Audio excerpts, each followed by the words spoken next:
তোমার টার্গেট একদিনে একটা চ্যাপ্টার কমপ্লিট, বেশি না। আমি কোনো চাপ দিব না তোমাদের, একদিনে একটা অধ্যায় তোমার কমপ্লিট করতে হবে, এনাফ।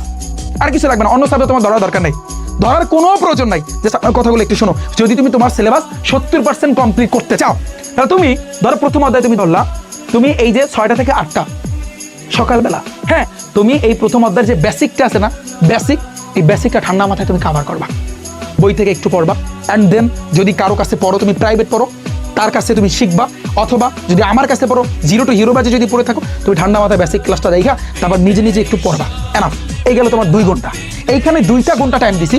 যদি তুমি একজন প্রপার একজন শিক্ষার্থী হয়ে থাকো, বেসিকের ক্ষেত্রে যদি তুমি কারো ক্লাস দেখো, এবার নিজে যদি আধা ঘন্টা, সর্বোচ্চ আধা ঘন্টা পড়ো, তোমার বেসিকটা কিন্তু হয়ে যায়। তাহলে তুমি এখানে কিন্তু ক্লাস দেখা তারপর আধা ঘন্টা বা 1 ঘন্টা যদি তুমি প্র্যাকটিস করো, কারণ বেসিকে সর্বোচ্চ আমি যদি বলি প্রত্যেকটা চ্যাপ্টারে বেসিকে আমার 40 মিনিট 50 মিনিট বা তোমার হচ্ছে সর্বোচ্চ 1 ঘন্টা লাগে। তাহলে তোমার এখানে আমি 2 ঘন্টা দিচ্ছি। ধরো আমার বেসিক ক্লাসটা দেখা বাকি 1 ঘন্টা তুমি ঠান্ডা মাথায় যতটুকু পড়াইছো অতটুকু পড়বা, তোমার বেসিক শেষ গেল আমাদের এটা। তারপর দ্বিতীয় সেশন যেটা MCQ, 2 ঘন্টা দিছি। তাহলে কুপায়া এমসি করা যাবে না, কুপায়া অর্থাৎ এই প্রথম অধ্যায় তোমার 5 থেকে 6 টাইপের MCQ আছে। তুমি টাইপগুলো ঠান্ডা মাথায় আগে মুখস্থ করবা।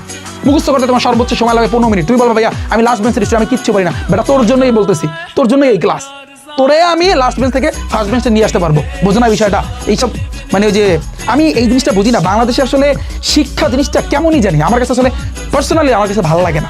তুমি চিন্তা করো, তুমি একজন শিক্ষার্থী, তুমি স্কুলে যাও, স্যারের কাছে ডেইলি পড়ো না, স্কুলে যাই কি করে, এই স্যার বলে এই বেটা বের কর গণিতে দ্বিতীয় অধ্যায় বের কর, কই গতকালকে জানি কি পড়াইছিলাম, তোমরা বলবা যে স্যার 2.1 পড়াইছিলাম, তা 2.1-এ এই কয়টা ম্যাথ করাইছিলাম, আচ্ছা আজকে 2.2 বের করো, তো বের করলো, বাস 2-3টা অঙ্ক করাই দিল, শেষ। তাহলে এতে কি মানে A+, মানে এতে কি তুমি A+ পাবা?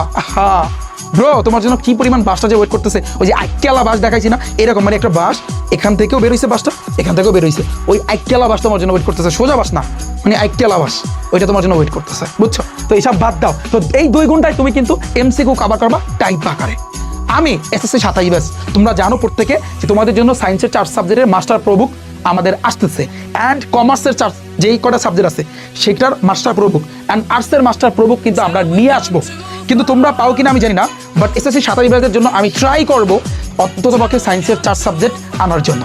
এবং এই মাস্টার প্রবুকে তোমরা জানো রিফাত ভাই টাইপ ভিত্তিক ম্যাথবুকের কথা তোমরা শুনছো না? সেখানে সুন্দরভাবে টাইপ আকারে MCQ, তারপর সৃজনশীল করার আগে টাইপ ভিত্তিক সৃজনশীল সাজানো আছে। লাগলে তুমি আমার ক্লাস দেখতে পারো ভাই।